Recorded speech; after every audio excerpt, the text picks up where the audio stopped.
Just a quick heads up, this is not a video about Morgz himself, but it's about my old video Morgz. The Morgz 5 years ago is not the same as the Morgz of today, and Accidental Genius 5 years ago, which was Zace, is not the same Zace of today. So, I'm not going to react to the whole video to save your time, but more so I'm going to talk about the most important points that summarizes the whole video, which is this. Okay, what I gained from this video is that he did not spend as much money as I thought compared to the thumbnail, and of course the acting was poor. I still agree with my past self. Just to regurgitate the point I made, first was on how he didn't spend a lot of money as we thought he would, according to the thumbnail, which is this. Judging from the thumbnail, you'll think that Mini Morgz would ask Big Morgz to buy a lot of things for him. But as I highlighted before this part, he only spent around £50, to be specific £48.99, and it was on these two things.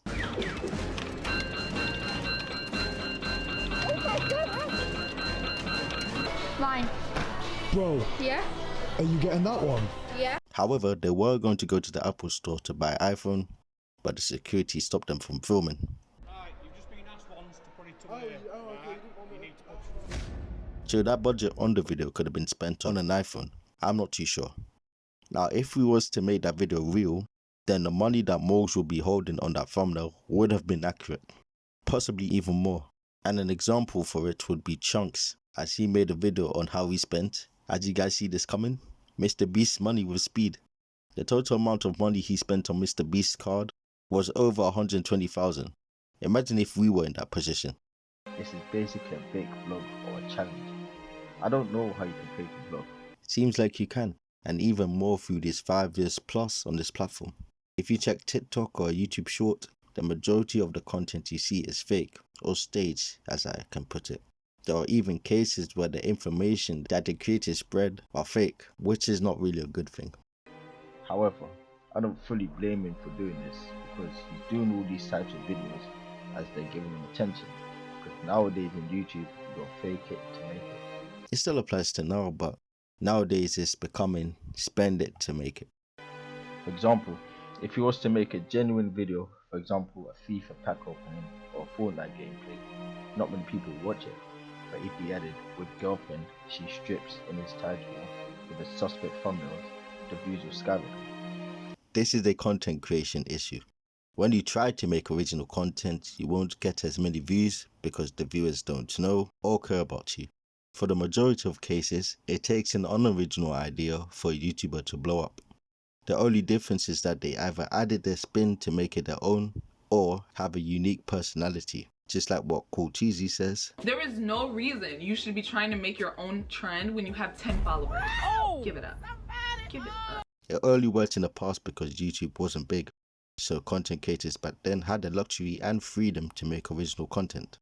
But now since content is so saturated, many things you thought that were original has possibly already been done by someone else. And if an original content has become viral, you best believe that other YouTubers will make the same content. Although making original content is hard to make viral, especially where you are on the smaller side in terms of viewership, it is way more sustainable in the long run in terms of maintaining viewerships rather than chasing trends. Because when you make original content, your viewers will gradually be interested in your content and then you. Whereas for gaining viewership solely on trends, viewers are only interested in your content and not you as much, as the content they make is similar to other content creators that they have already subscribed to, as well as their personalities being the exact same, like how this YouTuber has made a video on the Mr. Beastification. So as much as I blamed Morgz and his suspect who loves to open a mouth mum all the time, I also blame his viewers for being so narrow-minded and fickle. But there will be a time when Morgz will either become fed up of making these type of videos, or where he messes up big time and then he will lose subs, just like some guy named James Charles. Yeah, I guess he did become fed up of the videos he made, but that was because tons of commentary channels roasted him for it, to the point that Morgz had to make a video on himself. He explained that he wanted to show more of his genuine personality and less of his YouTube personality, and nowadays he is doing well for himself. But I was wrong about how he messes up big time. Now looking back, many of the commentary channels made it seem like he was a villain, as you can see from these thumbnails. but that was only because of how he was over the top with his content and how his content was not original. That's pretty much it. He was never involved in any massive drama, he never did something bad on the platform, but yet he was the most hated back then, and I believe it's because he was an easy target.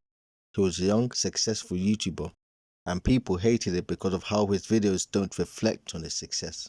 So it was easy to make a negative video on Morgz, and when you do, he won't respond to you, and his fan base are mostly children, so they can't be able to make good insults or they won't be able to cancel you. So while I leave Zeiss's subscribe outro running, what do you think of what Zeiss and I said? Do you agree with what we said or not? Feel free to add your input and express your thoughts.